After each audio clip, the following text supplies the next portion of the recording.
কে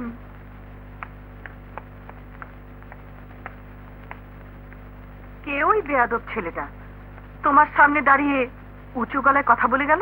ওকে বেয়াদব বলো না, ও খুব সত্যবাদী আদর্শবান ছেলে। নিশ্চয়ই ম্যানেজারের কোনো আচরণ ওর আদর্শকে আঘাত করেছে।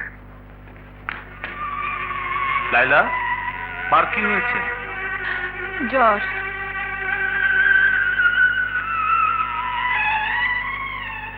কি তোমার গায়ে তো অনেক জ্বর মা।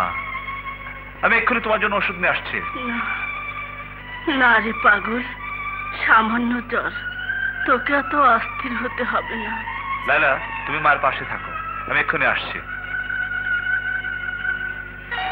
ঠিক আছে, আলীকে সঙ্গে নিয়ে যাও। ঠিক আছে। আসসালামু আলাইকুম। আপনারা? একটা দুঃসংবাদ আছে স্যার। দুঃসংবাদ?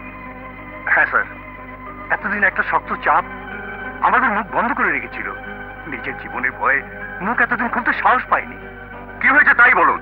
স্যার, গত রাতে আমাদের গোডাউন থেকে জ্বরের সিরাপের বোতলে নেশার বিষ সাপ্লাই করা হয়েছে। কি যা তা বলছেন? আমার কোম্পানিতে নেশার বিষ আসবে কোত্থেকে?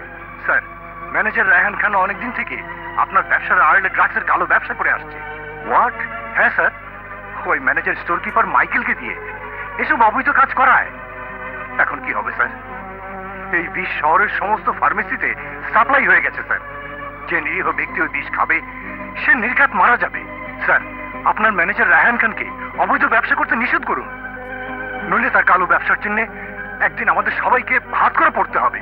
না, আজ এর একটা বিহিত করতেই হবে। আপনারা যান, যতদূর সম্ভব ওষুধ উদ্ধার করার চেষ্টা করুন। যান, দাঁড়িয়ে থাকবেন না, যান। ঠিক আছে স্যার।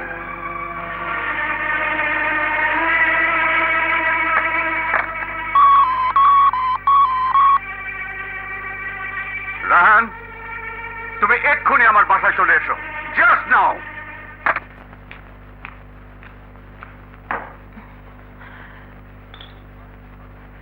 এবার জ্বর সত্যি সত্যি তোমাকে ছেড়ে পালাবে।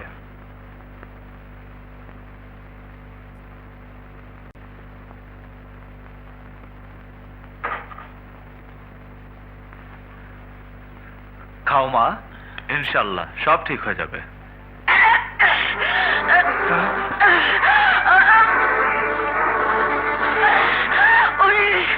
আমার পুত্র মা? চলে গেল রে।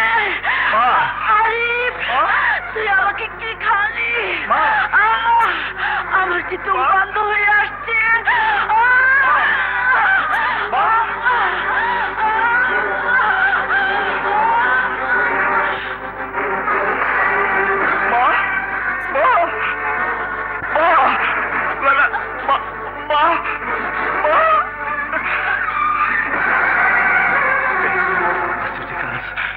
এটা তো আমাদের কোম্পানির ঔষধ।